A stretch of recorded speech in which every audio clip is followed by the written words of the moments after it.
Hello student, welcome to MS tutorial. My name is Diksha और मैं science का class 9th का बायोलॉजी पार्ट शुरू करने वाली हूँ। चैप्टर 5th है the fundamental unit of life. जब हम यूनिट ऑफ लाइफ की बात करते हैं तो इसका मतलब ये होता है कि ज़िंदगी की शुरुआत कैसे हुई।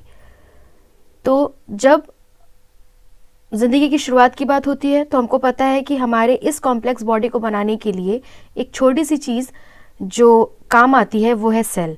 Cell is the unit of a life. ठीक है, तो इसके बारे में हम स्टडी करेंगे और जानेंगे कि कैसे क्या चीज़ें होती हैं। तो चलिए स्टार्ट करते हैं। While examining a thin slice of a cork, Robert Hooke saw that the cork resembled the structure of a honeycomb consisting of a many little compartment.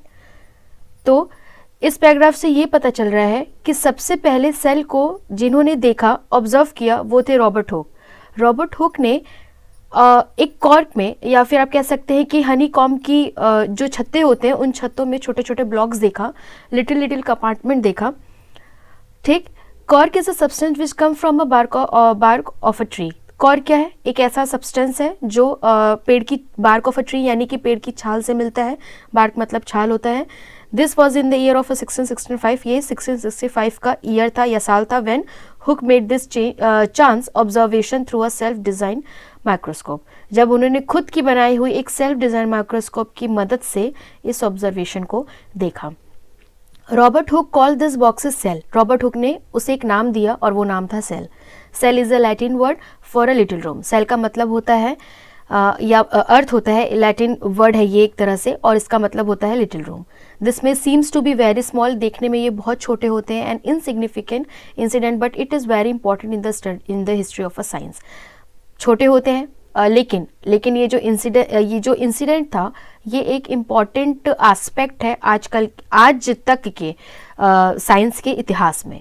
This was the very first time that someone had observe that living thing appear to consist of a separate unit. ठीक है, and the use of the word cells to describe this unit is use till this day in biology. ठीक है, 1665 का एक आविष्कार, cell का आविष्कार, आज तक बायोलॉजी में एक बहुत बड़ा आविष्कार माना जाता है और आज तक उस सेल का इस्तेमाल हमारे बायोलॉजी के टर्म में किया जाता है। ठीक, आगे बढ़ते हैं। इसके अलावा जब हम आगे पढ़ेंगे तो हम देखते हैं कि यहाँ पर एक डायग्राम है फिगर नंबर 5.1 में, जिसमें हम कंपाउंड माइक्रोस्कोप देखते हैं। ठीक है, ये वैसे तो माइक्रोस्कोप कई तरह के होते हैं, एडवांस, और वो हर वक्त बदलते भी रह रहे हैं और एडवांस बनाए या मॉडिफाइड किए जा रहे हैं। ठीक है, ये कंपाउंड माइक्रोस्कोप है। इसकी मदद से ही हम सेल को देख पाते हैं। आप जब अपने स्कूल्स में, क्लासरूम्स में वगैरह में जब साइंस के प्रैक्टिकल्स वगैरह होते हैं या फिर मैम आपकी लाइब्रेटरी वगैरह में ले जाती हैं तो वहाँ पे भी, लैब में भी आपको इस तरह से वो ओनियन पिल, ये जो एक्टिविटी है, ये एक्टिविटी इसी के बारे में बताया गया। ये जो एक्टिविटी है कि किस तरह से एक ओनियन बल्ब या ओनियन बल्ब से एक ओनियन छोटा सा एक हिस्सा उसका लेके, एक छोटा सा हिस्सा उसका लेकर के किस तरह से हम माइक्रोस्कोप की मदद से उसे बड़े फॉर्म में देख सकते हैं, और कैसे एक ओनियन पिल को, cells of an onion peels को हम इतने बड़े फॉर्म में with the help of the compound microscope की मदद से हम देख पाते हैं। ठीक है, ओके, नेक्स्ट पैराग्राफ पे आते हैं। What are this structure? ये स्ट्रक्चर क्या होता है? तो this structure look similar to each other. वो सब सेल्स एक जैसी ही दिखती हैं। Together they form a big structure. वो मिलकर एक बड़ा स्ट्रक्चर बनाती हैं, लाइक एन ओनियन बल्ब। जैसे एक पूरा ओनियन बल्ब की बात कर लें। We find from this activity that onion bulb of a different size have a similar small structure visible under a microscope. ठीक है, तो यहाँ एक बात दिमाग में आती है कि क्या जब ओनियन, क्योंकि हमारे यहाँ ओनियन कई तरह के शेप में आते हैं, छोटे भी होते हैं और बड़े भी साइज के अकॉर्डिंग हो जाते हैं। ठीक है, तो दिमाग में एक सवाल आ जाता है कि अगर बड़ा ओनियन है तो क्या उसके सेल्स के कंपार्टमेंट भी बड़े होंगे, और अगर छोटा ओनियन है तो क्या उसके सेल्स के कंपार्टमेंट छोटे होंगे? तो ऐसा नहीं है। ठीक है, साइज से मैटर नहीं करता। सेल्स सबकी एक साइज की होती हैं। छोटा स्ट्रक्चर, सेम सिमिलर साइज सभी में होता है। ठीक है, इसके अलावा the cell of the onion peel will all look the same. वो सब एक जैसी ही दिखेंगी regardless of the size of the onion they came from. इससे कोई फर्क नहीं पड़ता कि उस ओनियन का साइज क्या है। आगे आते हैं, this small structure that we see are a basic building unit of the onion bulb, यानी ये जो स्मॉल स्ट्रक्चर हम देख रहे हैं वही एक ओनियन बल्ब का बेसिक बिल्डिंग है। जैसे एक मकान को बनाने के लिए एक छोटे से ईंट से शुरुआत की जाती है, तो एक बड़ी बिल्डिंग के लिए जो ईंट है वो उसका यूनिट है, वैसे हमारे इस बॉडी या इस कॉम्प्लेक्स स्ट्रक्चर के लिए जो सेल है वो उसका बेसिक बिल्डिंग यूनिट है। आगे, this structure are called cell, इसे ही सेल कहा गया। Not only onion but all organism that we observe around are made up of a cell. सिर्फ ओनियन ही नहीं, जितने भी ऑर्गेनिज्म हैं, जितने भी लिविंग थिंग्स हैं, even animals, flowers, plants, even humans, ये सब चीज़ें ही और ये हर तरह की चीज़ें सेल से ही शुरू होती हैं। However this are also single cell that live on their own, ठीक है, लेकिन ऐसा नहीं है, यहाँ पे कुछ ऐसे सिंगल सेल्स भी हैं जो अपने आप में ही पूर्ण होते हैं या जीते हैं, जैसे कि इसका एक एग्जाम्पल आपके सामने अमीबा को लिया जा सकता है।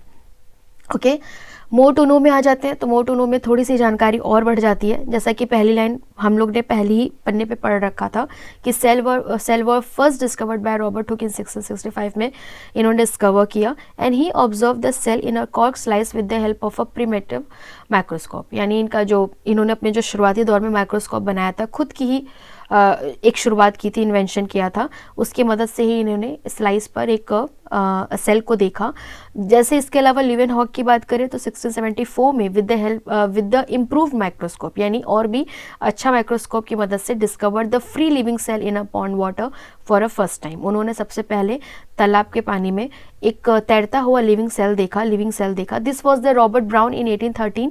और आगे बढ़ते हैं, who discovered the nucleus in the cell. इन्होंने सेल को, अभी तो रॉबर्ट हुक ने सिर्फ सेल को ढूंढा था, लेकिन रॉबर्ट ब्राउन ने सेल के अंदर मौजूद बहुत सारे ऑर्गेनल्स की बात अभी नहीं करेंगे फिलहाल, रॉबर्ट ब्राउन ने सेल के अंदर न्यूक्लियस को फाइंड आउट किया। न्यूक्लियस आपको बता सकती हूँ कि क्या है, तो अगर हम बात करें न्यूक्लियस की, तो आप समझ लीजिए कि अगर आपका ये एक सेल है और सेल में ये जो बीच का हिस्सा है वो न्यूक्लियस है, तो अब आपके दिमाग में बात आती है कि न्यूक्लियस का क्या रोल होता है। तो यहाँ बता दूं कि जो मदर सेल होती है, जब वो दो भाग में टूटने के लिए तैयार हो चुकी होती है या एक से दो में बदलने के लिए तैयार हो जाती है, ठीक है, तो वो न्यूक्लियस ही होता है जो एक इम्पॉर्टेंट रोल प्ले करता है, और वो इस सेल को इक्वल दो भागों में तोड़ने में मदद करता है और दो डॉटर सेल्स का निर्माण कर देता है। ठीक है, ये दो डॉटर सेल्स हैं, बिल्कुल अपनी मदर सेल की तरह सिमिलर होती हैं और इक्वल पार्ट्स में डिवाइड होती हैं, just because of the nucleus, सिर्फ उसकी मदद से। ठीक है, न्यूक्लियस इक्वल पार्ट्स में तोड़ने में मदद करता है। ओके, आगे आते हैं।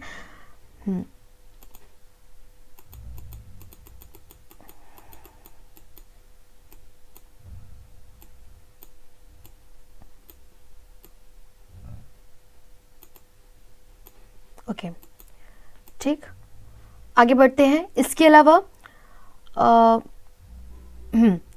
इसके अलावा क्या बात बता रहा है, तो ये यहाँ तक हुआ कि रॉबर्ट ब्राउन ने सबसे पहले सेल में न्यूक्लियस को फाइंड आउट किया। इसके बाद परकिंजे ने 1839 में coined the term protoplasm for the fluid substance of the cell. Purkinje ने 1839 में सेल में मौजूद एक फ्लूइड का पता लगाया, जिसको उन्होंने एक टर्म दिया, प्रोटोप्लाज्म। ठीक है, तो प्रोटोप्लाज्म में क्या करता है, जैसे आप ऐसे समझिए कि शरीर में ब्लड का क्या रोल है, तो ब्लड कहीं ना कहीं शरीर में एक बहुत इंपॉर्टेंट रोल प्ले करता है, वो और ऑक्सीजन के ट्रांसफ्यूजन में।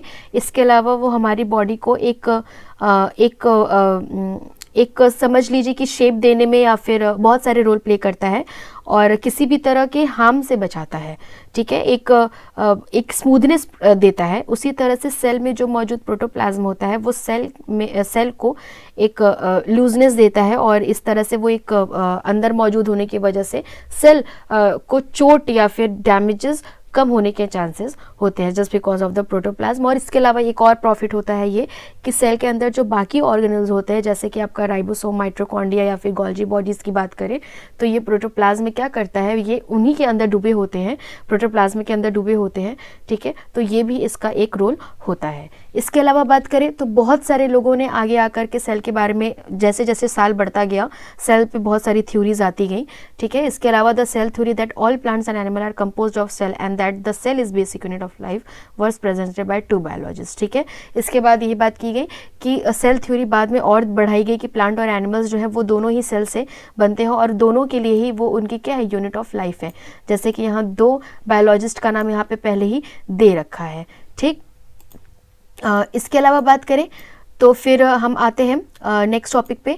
फिर इसके अलावा बहुत सारे और लोगों ने भी थ्योरी दिया जो धीरे धीरे बढ़ता गया। और हाँ, इसके अलावा भी यहाँ पे एक बात लिखी हुई है कि with the discovery of the electronic microscope in 1940 it was possible to observe and understand the complex structure of the cell and its various organelle. ठीक है, यानी जब आगे आविष्कार बढ़ते गए, साल बढ़ते गए, माइक्रोस्कोप में इम्प्रूवमेंट होता गया, तो वो सिंपल सा जो माइक्रोस्कोप का, उसके अलावा हमारे पास इलेक्ट्रॉन माइक्रोस्कोप आ गया जिससे हम सेल के बारे में और भी जानकारी पा सके। ठीक है, ये चीज़ जान पाए कि उसके अंदर भी न्यूक्लियस और प्रोटोप्लाज्म के अलावा बहुत सारे ऑर्गेनल्स भी प्रेजेंट होते हैं। चलिए आगे बढ़ते हैं। The invention of a magnifying lenses led to the discovery of the microscopic world, and it is not known that a single cell may constitute a whole organism as in amoeba। ठीक है, तो कहीं ना कहीं ये जो invention था magnifying lens का, जिससे हम एक छोटी सी चीज़ को बड़ा करके देख सकते हैं, इस discovery of the microscopic world में हुआ। और इसके अलावा ये जो सिंगल सेल है, बता दूं कि इसके अलावा ये खुद में एक होल ऑर्गेनिज्म है। जैसे कि अमीबा की मैंने पहली एग्जांपल दे दिया था कि अमीबा अपने आप में ही एक पूरा सेल है। ठीक है, सिंगल सेल होने के बावजूद वो फुलफिल है अपने आप में। इसके अलावा सिर्फ अमीबा ही नहीं, इसके अलावा भी बहुत सारे एग्जाम्पल है, जैसे कि आपका क्लैमिडोमोनास, पैरामीशियम और बैक्टीरिया। ठीक, this organism are called unicellular organism. Unicellular का मतलब क्या होता है, तो यूनि मतलब होता है सिंगल। ठीक है, सिंगल सेल वाले। On the other hand, many cell group together in the single body and assume different function in it to form various body part in the multicellular organism. Multi मतलब many, such as some fungi, plant and animal। ठीक है, वही कह रहा है कि अगर हम यूनिसेलुलर की अलावा की बात करें तो जब यही यूनी यानी सिंगल सेल्स मिल करके आपस में एक सिंगल बॉडी को तैयार करती हैं, एक फंक्शनिंग बॉडी को तैयार करती हैं, जिससे हम मल्टी सेलुलर ऑर्गेनिज्म कहते हैं, क्योंकि वो एक सेल नहीं कई सेलों के मिलने से तैयार होता है, जैसे कि एक ह्यूमन बॉडी। ठीक है, चलिए आगे देखते हैं। एक क्वेश्चन यहाँ पर दिख रहा है कि can we find out a name of some more unicellular organism. तो ये बात कह रहा है कि ये मैं आप पे छोड़ती हूँ, आप बताइए कि क्या आप और यूनिसेलुलर ऑर्गेनिज्म का नाम बता सकते हैं इन चारों के अलावा।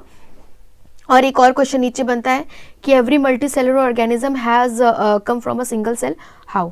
ठीक है, तो ये पूछ रहा है कि क्या मल्टी सेलुलर ऑर्गेनिज्म जो होता है वो सब सिंगल सेल से ही बने होते हैं, सिंगल सेल से ही निकलते हैं। तो हाँ, ये बात सच है, क्योंकि यही एक सिंगल सेल होता है, यही एक सिंपल सा और सिंगल सेल होता है जो अपने आप को दुगनी मात्रा में तोड़ता है, यानी कि 2 से 4, 4 से 8, 8 से 16, 16 से 32, 32 से 34, और यही बनते बनते एक पूरा ऑर्गेनिज्म तैयार हो जाता है। अगर हम ह्यूमन बेबी की बात करें तो बेबी भी कुछ ऐसे ही बनता है। ठीक है, यानी कि बेबी का पूरा ऑर्गेनिज्म, मतलब अगर उसकी बात करें तो वो भी, उसकी भी एग्जिस्टेंस सिर्फ एक छोटे से एक सेल से शुरू होती है, जिसको हम जाइगोट कहते हैं। ठीक है, और उसी से एक पूरे बेबी का डेवलपमेंट हो जाता है। आगे आते हैं।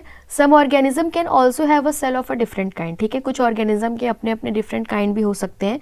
Look at the following picture in a depict some cell from the human body. जैसे देखिए, अगर हम सेल की बात करें तो सिर्फ एक कंपोनेंट की बात नहीं, सिर्फ एक कंपार्टमेंट की बात नहीं होती, या एक शेप आप दिमाग में बैठा के नहीं चल सकते। According to the human body की बात करें तो अलग अलग ऑर्गेनिज्म के अलग अलग सेल साइज या डिफरेंट शेप हो सकते हैं। जैसे कि आपके सामने ही फिगर नंबर 5.3 में बहुत सारे एग्जांपल्स दिए गए हैं। जैसे कि आपका स्मूथ मसल सेल्स की बात कर लें तो मसल सेल्स थोड़े खिंचाव वाले होते हैं, इसलिए वो लंबे में इसके सेल शेप को दिखाया गया है। इसके अलावा ब्लड सेल्स की बात करें तो आप देख रहे होंगे कि ब्लड सेल्स हैं और बीच में मैं आपको यहाँ बता दूँ कि लाइक अ डिस्क शेप का होता है। जैसे डिस्क आप देखेंगे कभी तो उसमें आपका बीच में थोड़ा सा गड्ढा होता है, वैसे ही ब्लड सेल्स में होता है। हमारी जो आरबीसी सेल्स होती हैं वो कुछ ऐसी ही होती हैं। उसका कारण क्या होता है? कारण उसके शेप का ये होता है कि हमारी बॉडी में ऑक्सीजन के ट्रांसफ्यूजन के लिए, ट्रांसफ़र करने के लिए ब्लड सेल सबसे ज़्यादा इम्पॉर्टेंट रोल प्ले करता है। ठीक है, बिकॉज ऑफ इट्स शेप, जो जिस तरह का उसका शेप होता है उसमें उसकी कैपेबिलिटी बढ़ जाती है कि वो अपने अंदर ऑक्सीजन को कैरी करके हमारे पूरे बॉडी में ट्रांसफ़र कर सकता है, ठीक है। इसके अलावा नर्व सेल्स के यहाँ एग्जाम्पल दिए हुए हैं, तो नर्व सेल्स का आप स्ट्रक्चर देख रहे होंगे कि ये कुछ पेड़ की डालियों जैसा दिख रहा है। तो देखिए पेड़ की डालियों जैसा दिखने का कारण क्या है, तो पेड़ की डालियों जैसा दिखने का कारण ये है क्योंकि नर्व सेल्स का काम होता है हमारे मैसेज को पूरे बॉडी में ट्रांसफ़र करना, ठीक है। हमारी जो बॉडी वर्क कर रही है, ब्रेन से सारे सारे मैसेजेस हमारे बॉडी तक जाते हैं, हमारे पार्ट्स तक जाते हैं, इसके अलावा वापस मैसेजिंग ब्रेन तक जाता है। तो ये नर्व सेल्स उसके स्ट्रक्चर के वजह से ही ये चीज़ कैपेबल हो पाता है ये काम करने के लिए। इसके अलावा ओवम का शेप आप देख रहे हैं, बोन सेल्स देख रहे हैं, स्पर्म सेल आप देख रहे हैं, ठीक है। फैट सेल्स दिया हुआ है और नर्व सेल्स के एग्जाम्पल तो मैं पहले ही बता चुकी हूँ, ठीक। ओके, आगे बढ़ती हूँ। The shape and size of a cell are related to the specific function of they perform, ठीक है। तो शेप और साइज सेल का डिपेंड करता है, वही मैंने बात बताई, it depend on the function they perform. वो जो काम कर रहे हैं वो डिपेंड, यही वो परफॉर्मेंस बताएगी कि सेल का शेप और साइज कैसा होने वाला है, ठीक है। Some cells like amoeba have changing shapes, ठीक है। अब देखिए अमीबा की जो एक्चुअल शेप होती है वो नहीं बताया जा सकता क्योंकि वो लगातार अपने शेप को बदलता रहता है। In some cases the cell shape could be more और less fixed peculiar for a particular type of cell. For example, nerve cells have a typical shape. nerve cells की बात करें तो वो typical होता है, मैंने पहले ही बताया कि उसका काम मैसेजिंग का होता है, इसलिए उसकी सेल्स काफ़ी टिपिकल होती हैं, ठीक है। इसके अलावा अमीबा क्यों अपना शेप बदलता है, तो ये बता दूं कि अमीबा को पैसिडोपोडिया भी कहा जाता है। उसका अर्थ होता है फॉल्स लेग यानी झूठे पाँव, ठीक है। फॉल्स लेग क्यों कहते हैं, क्योंकि अमीबा अपना जो खाना होता है वो इसी की मदद से पाता है। वो जिधर भी खाना देखता है वो अपने पैरों को उधर ही बना लेता है और वो वहाँ पर रेंगते हुए अपने खाने को खा पाता है। इस वजह से अमीबा अपना शेप जो है वो लगातार बदलता रहता है, ठीक है। आगे बढ़ते हैं। Each living cell has the capacity to perform certain basic function. Her living cell के अंदर एक कैपेसिटी होती है अपने functions को करने के लिए that are characteristic of all living form. How does a living cell perform this basic function? तो we know that there is a division of a liver in a multicellular organism. जैसे आपको पता है कि जो multicellular organism है जैसे कि human body, ठीक, इनके पास काम करने के लिए डिवीजन होता है such as a human being. This mean that different part of the human body perform a different function, ठीक है। क्योंकि हम कॉम्प्लेक्स बॉडी स्ट्रक्चर है हमारा, इस वजह से हमारी बॉडी अपने क्योंकि बड़ी बॉडी मतलब हमारा शरीर बहुत ही कॉम्प्लेक्स स्ट्रक्चर की वजह से हमारी स्ट्रक्चर कुछ ऐसा है कि हर बॉडी ने अपने काम को करने के लिए परफॉर्म करने के लिए अलग अलग पार्ट को अपनी जिम्मेदारियां दे रखी हैं, ठीक है। जैसे आप हार्ट का काम जानते हैं कि वो पंपिंग का काम करता है, लंग्स का आप जानते हैं कि वो इम्प्योर ब्लड को प्योर बनाने का काम करता है, इसके अलावा किडनी प्योरिफिकेशन का काम करता है, ठीक है। तो ये सब चीज़ें वो परफॉर्म करता है, अपने अपने तरीके से बॉडी परफॉर्म करती है बिकॉज हम मल्टी सेलुलर हैं। इसके अलावा बात करें तो the human body has the heart to pump blood, वही बात मैंने भी जो बताया कि जो हमारा हार्ट है वो पंप करता है ब्लड को, स्टमक जो है वो फूड को डाइजेस्ट करने के लिए बनाया गया है एंड सो ऑन, ठीक है। Similarly, division of liver is also seen with a single cell in many cases, ठीक है। In fact, each such cells has got a certain specific component within the known as a cell organelles, ठीक है। क्या कह रहा है, वही बात कह रहा है कि जैसे एक चीज़ बताई गई कि हर जो डिवीजन ऑफ लेबर है वो अलग अलग within a single cell की बात करें इन मेनी केसेस, तो जो हमारा सेल है वो अपने अपने स्पेसिफिक कंपोनेंट के साथ बनता है जिसे हम सेल ऑर्गेनल कहते हैं, ठीक है। यही बात यहाँ पे कही गई है कि इच सेल ऑर्गेनल एक मिनट,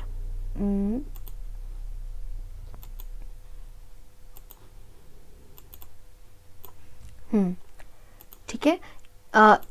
ये लाइन थोड़ा देखिएगा। In fact each such cell has got certain specific component within it. हर सेल अपने अंदर एक स्पेसिफिक कंपोनेंट को रखता है जिसे हम सेल ऑर्गेनल कहते हैं, ठीक है। Each kind of cell organelle perform a specific function, और हर सेल ऑर्गेनल क्या करती है, अपना अपना स्पेसिफिक फंक्शन या अपना अपना रोल प्ले करती है। Such as making a new material in the cell, जैसे सेल में अगर उन्हें कोई नई चीज़ बनानी है उसके लिए। Clearing up the waste material from the cell, cell में अगर कोई वेस्ट चीज़ें बन रही हैं तो उसे हटाने के लिए, एंड सो ऑन। जैसे हमारी बॉडी है, हमारी बॉडी क्या करती है, अलग अलग पार्ट्स अलग अलग रोल प्ले करते हैं। जैसे किडनी प्यूरिफिकेशन, मैंने पहले ही बताया कि किडनी का काम प्यूरिफिकेशन का होता है। तो हमारी बॉडी जितना भी वेस्ट क्रिएट करती है वो किडनी ही का काम है, जिसे वो छांटने का काम करता है। जो अच्छी चीज़ें हैं वो वापस बॉडी में भेज देता है किडनी, और जो वेस्टेज है उसे हम बॉडी से निकाल देते हैं। ठीक है, इसके अलावा the cell is able to live and perform all its function because of this organelle.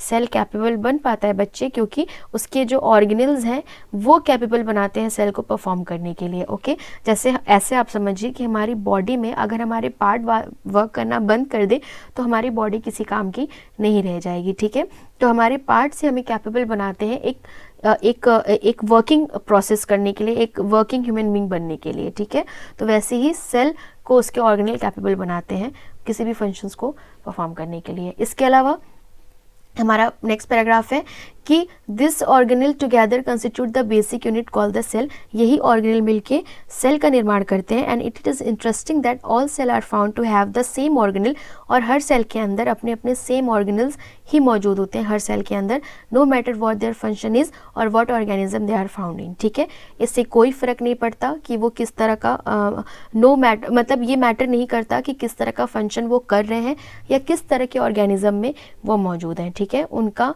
Cell एक जैसा ही होगा और उसके ऑर्गेनल भी एक जैसे ही होंगे।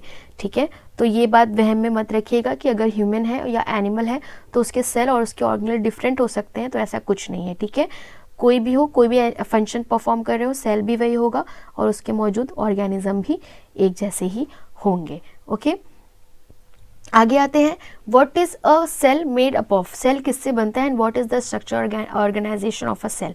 ठीक, तो इसमें हम पढ़ेंगे आगे, इस पैराग्राफ को देखते हैं।